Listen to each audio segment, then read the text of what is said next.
Hello students, मैं आप लोगों को इस वीडियो में कक्षा 12वीं वाले विद्यार्थियों को रसायन सब्जेक्ट के एक एक नंबर के जितने भी आईएमपी प्रश्न बन सकते हैं उनको मैं आपको बताने वाला हूं।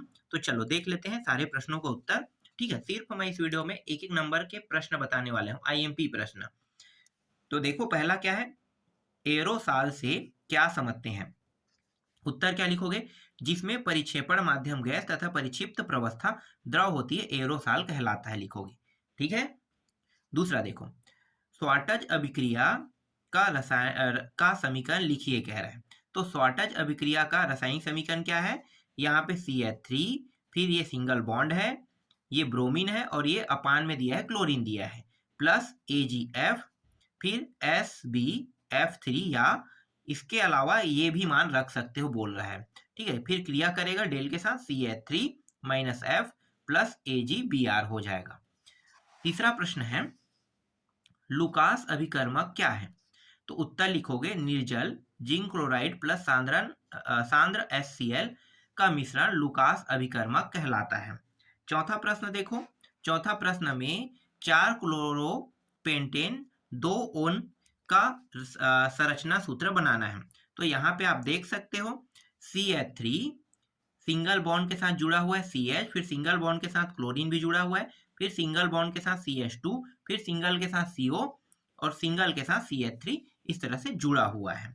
ठीक है, पांचवा प्रश्न देखो, पांचवा प्रश्न क्या है, मोनोसैकराइड क्या है, एक उदाहरण दीजिए कह रहा है। तो उत्तर क्या लिखना है आपको, इसका उत्तर लिखना है, वे कार्बोहाइड्रेट जो अधिक सरल अणुओं में जल अपघटित नहीं होता है मोनोसैकराइड कहलाते हैं, जैसे कि ग्लूकोज है, फ्रक्टोज है, राइबोज है, ये क्या है, इनका उत्तर है।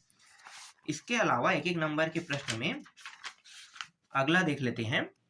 जितने भी एक एक नंबर के प्रश्न हैं वो मैं आपको बता रहा हूँ और ये इंपॉर्टेंट के तौर पे बता रहा हूँ।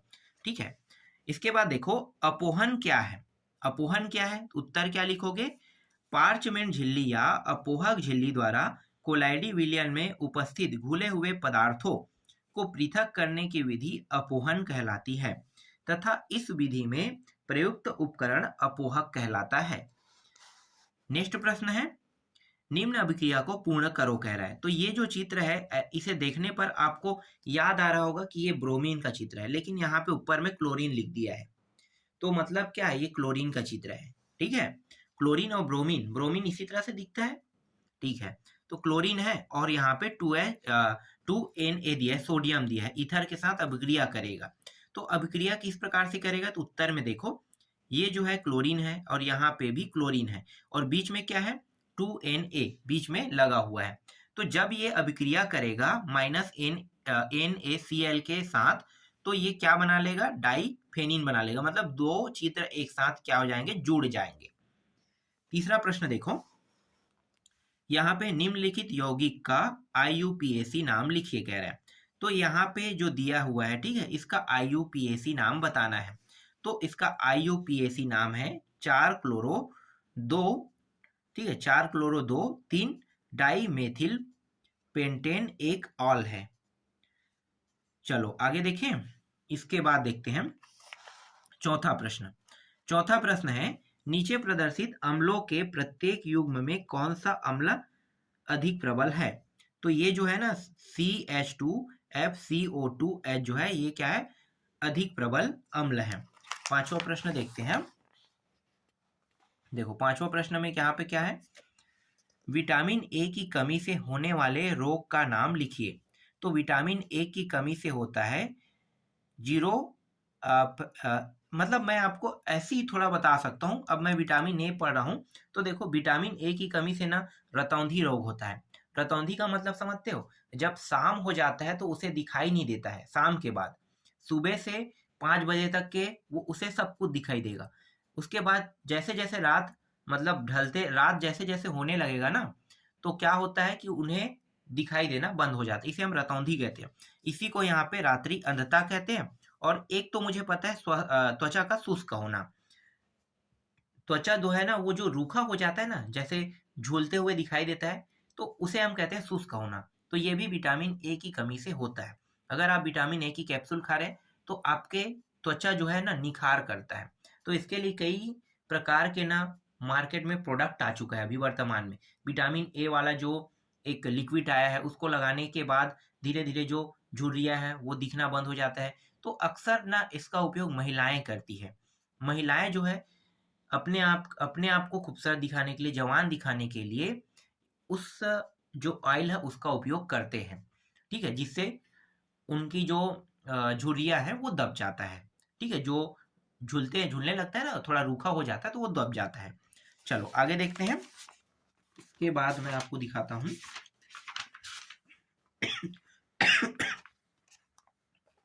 देखो इस प्रश्न को देखना है।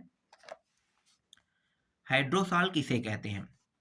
वे कोलाइडिसॉल जिसमें परिक्षेपण माध्यम जल होता है, जिसमें ठोस के कण परिक्षिप्त रहते हैं, क्या कहलाते हैं? स्टार्च और साल जो है इसके उदाहरण है, उसे हम क्या कहते हैं? हाइड्रोसॉल कहते हैं। अगला है वुटर्ज फिटिंग अभिक्रिया का समीकरण लिखिए। तो वुटर्ज फिटिंग अभिक्रिया का जो समीकरण है वो क्या है? तो पहले इसके बारे में बता देते हैं, ठीक है। इथरी विलयन में सोडियम की उपस्थिति में क्लोरोबेंजीन की क्रिया मेथिल क्लोराइड से होने पर टॉलुइन बनाता है, मतलब टॉलुइन बनता है। देखो कैसे, C6H5, ठीक है, और ये कोष्टक वाला अलग अपक्रिया हो जाएगा ना, जो यहाँ पे ब्रैकेट के अंदर है, तो Cl और यहाँ भी Cl और इसके बीच में 2Na है और यहाँ पे CH3। तो ये जब अपक्रिया करेगा तो ये और ये एक साथ जुड़ जाएगा और ये एक साथ बनेगा। देखो ये रहा जुड़ के प्राप्त हुआ 2NaCl प्राप्त हुआ एक साथ जुड़ के ये भी, तो इसे हम क्या कहते हैं? टॉलुइन कहते हैं। इसके बाद देखो निम्न यौगिक का IUPAC नाम लिखे। तो CH3 CH और यहाँ पे CH, फिर इस तरह से, ठीक है, इसका नाम बताना है। तो इसे कहते हैं ब्यूटेन 2,3 डाइऑल कहते हैं।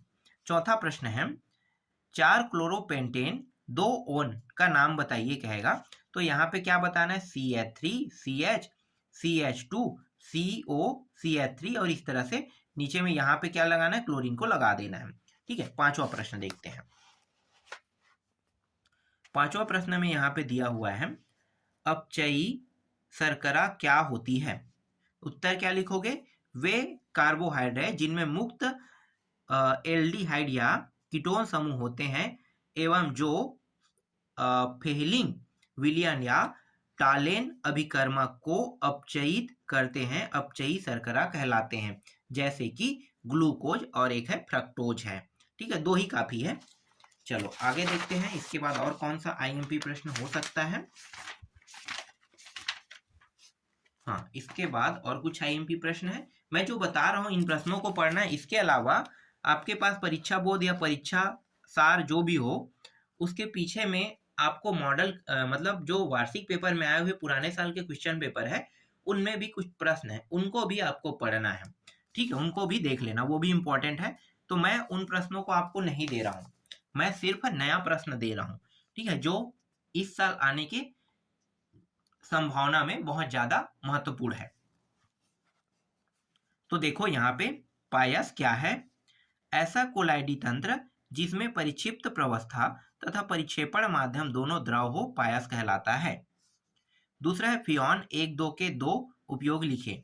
रेफ्रिजरेटर तथा वातानुकूलन में कूलिंग एजेंट के रूप में। दूसरा है एरोसॉल में नोदक के रूप में। और इसी तरह से तीसरा प्रश्न देखो C2H5O के 2 क्रियात्मक समानवयु के नाम व सूत्र लिखिए कह रहा है। तो यहाँ पे इसका नाम और सूत्र लिखना है। तो ये जो है इसका नाम है डाईमेथिल ईथर है जिसे हम मेथॉक्सीमेथेन कहते हैं, और इसका नाम है एथिल एल्कोहल है जिसे हम एथेनॉल कहते हैं। चौथा प्रश्न यहाँ पे देखो 3 क्लोरो हेक्सेनोइक अम्ल का संरचना सूत्र बताइए कह रहा है। तो ये इसका क्या है? संरचना सूत्र है CH3 फिर Cl2 CH फिर Cl फिर CH2 फिर COOH होगा, ठीक है। इसके बाद पांचवा देखो, पांचवा प्रश्न में है कौन से विटामिन की कमी से बेरी रोग मतलब भूख कम लगना होता है? तो ये विटामिन B1 की कमी से होता है। जब भी ये प्रश्न आएगा तो आपको क्या लेना है? विटामिन B1 की कमी से लेना है। तो मैं अभी आपको जितना प्रश्न बता रहा हूँ इन सभी प्रश्नों को अच्छे से तैयार कर लेना। इसके बाद मैं आपको 2-2 नंबर के प्रश्न बताऊंगा।